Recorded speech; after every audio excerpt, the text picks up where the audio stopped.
जंगल में सर्दी पड़ चुकी थी। अब तो सभी पक्षी अपने अपने घरों में थे।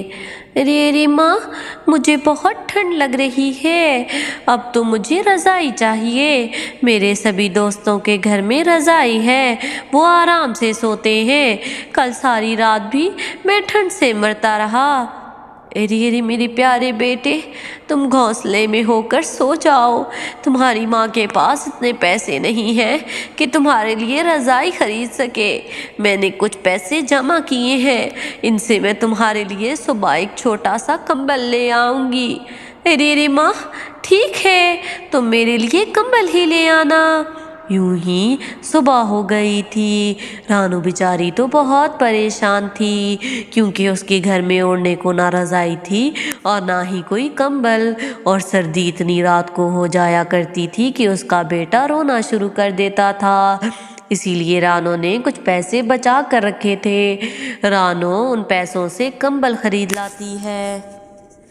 चुटका जब सुबह स्कूल से वापस आता है तो वो बहुत खुश होता है। अरे माँ, ये मेरा कंबल है क्या? हाँ हाँ मेरे प्यारे बेटे, ये मेरे बेटे का कंबल है। अब तुम्हें ठंड नहीं लगेगी। अरे माँ, लेकिन बाकी पक्षी तो रज़ाई करते हैं। अरे मेरे प्यारे बेटे, मैं साथ में आग जला दिया करूँगी ताकि तुम्हें ज़्यादा ठंड ना लगे। यूं ही रानू चिड़िया रात में आग जला दिया करती और अपने बेटे को वो कंबल दे दिया करती।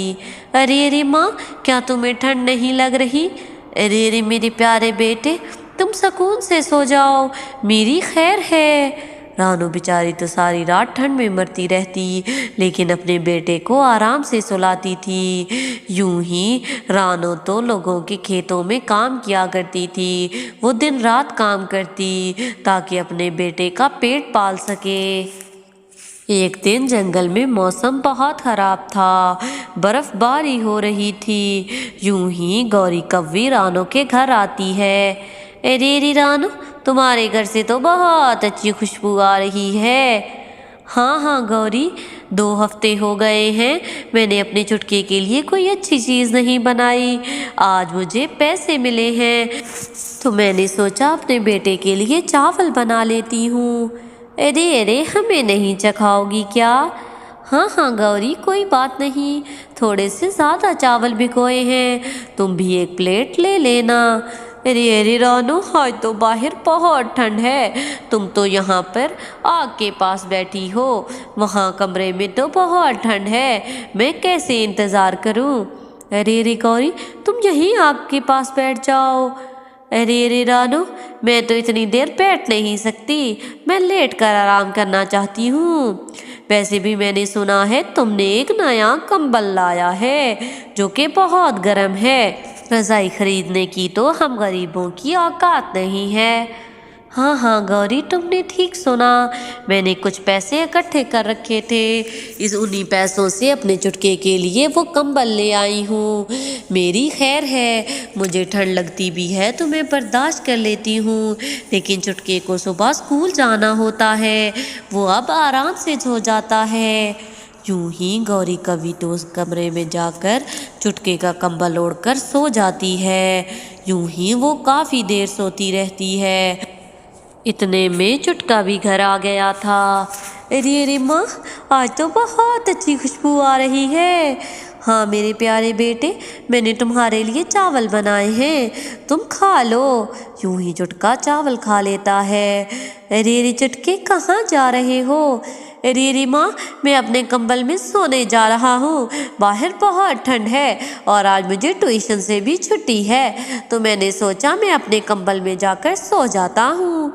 अरे मेरे प्यारे बेटे, उस कंबल में तो आपकी गौरी मौसी सो रही है, थोड़ी देर यहीं पर बैठ जाओ, फिर वो उठेगी तो आप सो जाना। यूं ही चुटका बैठे बैठे ही उस रसोई घर में सो जाता है। रानू उसे देखकर चिंतित हो जाती है और गौरी के पास जाती है।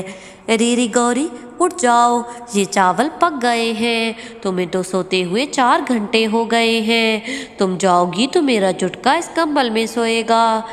अरे रानू, वैसे भी रात को चुटके ने ही सोना है, मुझे थोड़ी देर और सो लेने दो। यूं ही शाम तक गौरी कभी उस कंबल में सोती रहती है। यूं ही रानो उसको उठाती है और चावल देती है। अरे अरे रानो, मैं सोच रही हूँ आज यहीं सो जाऊं। यूं ही रानो कहती है, अरे अरे गौरी, तुम्हें तो पता है मेरे घर में 2 ही घोंसले हैं। अरे अरे, कोई बात नहीं, तुम चुटके को पास ला लेना, तुम लोगों को सर्दी भी नहीं लगेगी। कोई बात नहीं, एक रात के लिए मुझे मेहमान बना लो। वैसे भी कालू जी आज अपने दोस्त के घर गए हैं। वो दोनों कौवे तो बहुत औबाश थे, जो भी कमाते थे उसे खा दिया करते थे। उन्होंने सर्दियों के लिए कुछ ना जोड़ रखा था।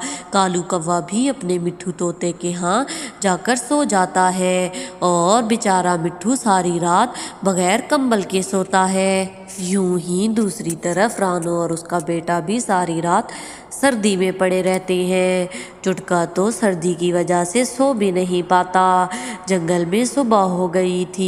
सुबह होते ही गौरी वहाँ से चली जाती है और चुटका कहता है, अरे माँ, मैं स्कूल नहीं जाऊँगा, मुझे बहुत नींद आ रही है। अच्छा अच्छा मेरे बेटे, तुम कंबल ओढ़कर सो जाओ, मैं तुम्हें नहीं उठाऊंगी। यूं ही चुटका सो जाता है। कालू और गौरी अपने घर आ चुके थे। अरे अरे कालू जी, रानो का कंबल तो इतना गर्म था, मेरा तो दिल ही नहीं कर रहा था। लेकिन अब तो रानो बुरे बुरे मुंह बना रही थी। आज की रात तो गुजर गई, अब मैं इस सर्दी में नहीं सोऊंगी, मुझे वो कंबल चाहिए। यूं ही कालू कौवा उसकी बातें सुन रहा था। वो उससे कहता है, अरे अरे तुम चिंता मत करो, हम दोनों अब कंबल करके ही सोएंगे। यूं ही कालू कौवा जंगल में आ जाता है। रानो बेचारी तो काम पर गई हुई थी। कालू कौवा आकर चुटके के ऊपर से कंबल उतार कर ले जाता है और दूसरी तरफ मिट्ठू के घर से भी दूसरा कंबल चुरा लेता है और चुरा कर अपने घर ले जाता है। रानो चिड़िया जब घर आती है तो चुटका उठ चुका था। अरे रे माँ, तुमने मेरे ऊपर से कंबल क्यों उतार दिया? मुझे इतनी ठंड लग रही थी। अरे रे मेरे प्यारे बेटे, मैं क्यों तुम्हारे ऊपर से कंबल उतारूंगी? मैंने ऐसा कुछ नहीं किया। अरे अरे माँ, मैं जब उठा तो मेरे ऊपर कंबल नहीं था। अरे अरे, ये क्या कह रहे हो? कहीं हमारा कंबल कोई चुरा कर तो नहीं ले गया? अभी वो ये बातें कर ही रहे थे कि मिट्ठू तोते की बाहर से आवाज़ आती है। अरे अरे मिट्ठू भैया, क्या हुआ? अरे अरे रानो, मेरा कंबल कोई चुरा कर ले गया है। अरे अरे मिट्ठू भैया, मेरा कंबल भी गायब है, अब हम क्या करेंगे? मैंने तो बड़ी मुश्किल से पैसे जोड़कर वो कंबल लाया था। अरे अरे रानो, मुझे तो लगता है ये कालू और गौरी का काम है। वो हमारे साथ ऐसा कैसे कर सकते हैं? अभी उनके घर चलते हैं। अरे अरे रानो, तुमने उन्हें इतना मासूम समझ रखा है क्या कि तुम जाओगी और वो मान जाएंगे कि उन्होंने कंबल चोरी किया है? हम रात को वहाँ जाएंगे। यूं ही रात हो जाती है। मिट्ठू और रानो जब कालू और गौरी के घर जाते हैं तो वो देखते हैं कि उनके कंबल उन दोनों ने ओढ़ रखे हैं। अरे अरे कालू भैया, आपने मेरा कंबल क्यों चोरी कर लिया? मेरा बेटा ठंड में मर रहा है। अरे अरे, तुम्हारे पास क्या सबूत है कि ये तुम्हारा ही कंबल है? मैं तो ये कंबल बाजार से लाया था। अब यहाँ से निकलो, वरना मार मार कर मैं तुम्हारा भरथा बना डालूंगा। यूं ही रानो और मिट्ठू तो मुश्किल से जान बचाकर अपने अपने घर में आ जाते हैं। अरे अरे रानो, अब हम क्या करेंगे? अरे अरे मिट्ठू भैया, छोड़ दीजिए, ऊपर वाला इन्हें ज़रूर सजा देगा। हमारे पैसे हराम के नहीं थे, आप देखना, ये दोनों ज़रूर हिसाब चुकाएंगे। रानो अपने बेटे के पास आग जला देती है और वो सो जाता है। दूसरी तरफ मिट्ठू महाराज तक ये बात पहुंच जाती है कि बहुत से पक्षियों के पास कंबल और रज़ाइयाँ ना होने की वजह से वो मर रहे हैं। इसीलिए मिट्ठू महाराज ऐलान कर देते हैं कि सभी गरीब पक्षियों की मदद की जाए। यूं ही बंटू सैनिक सारे जंगल से मालूमात करता है कि किस किस के घर में कंबल हैं। जिस जिसके घर में कंबल थे मिट्ठू सैनिक उन्हें रजाइयाँ नहीं देता, बल्कि जिनके पास नहीं थे उन्हें देता है। यूं ही वो रानो के यहाँ भी 2 रजाइयाँ देकर जाता है। अरे अरे, आपका भला हो, मैं और मेरा बेटा सर्दी से मर रहे थे। अरे अरे, कोई बात नहीं, मुझे मिट्ठू महाराज ने आदेश दिया था कि जिन पक्षियों के पास नहीं हैं उन्हें जाकर रज़ाइयाँ दे दी जाएं, इसीलिए तुम लोगों को रज़ाइयाँ देने आया हूँ। यूं ही मिट्ठू तोते को भी वो रज़ाई दे देते हैं। कालू और गौरी को जब पता चलता है तो वो भागते भागते बंटू सैनिक के पास आते हैं। अरे अरे, हमें भी रज़ाइयाँ दो। अरे अरे, तुम्हारी सारी बात मुझे मिट्ठू तोते ने बता दी है। अब जो कंबल चुराए हैं उन्हीं कंबलों को ऊपर करो और आराम से सो जाओ। रजाइयों की उम्मीद लगाकर अगर महल में आए तो तुम्हें चोरी के इल्ज़ाम में फंसवा दूंगा। अब यहाँ से चलो और इसके बाद किसी मासूम पक्षी को तंग करने का सोचना नहीं। अगर थोड़ा सा सब्र कर लेते तो आज तुम भी रजाई में सोते। यूं ही दिन ब दिन जंगल में तो सर्दी पड़ती रहती है। कालू और गौरी तो कंबल में ठठरा रहे थे, जबकि रानो और मिट्ठू तोता आराम से सोते हैं। अरे अरे रानो, अच्छा ही हो गया, हमारे कंबल अगर हमारे पास होते तो बंटू सैनिक हमें रजाइयाँ ना देकर जाता। ऊपर वाला जो करता है अच्छे के लिए करता है। तो प्यारे व्यूवर्स, अगर आपको मेरी ये कहानी पसंद आई हो तो प्लीज़ मेरे चैनल को सब्सक्राइब कर दें और इस वीडियो को लाइक करना ना भूलिएगा।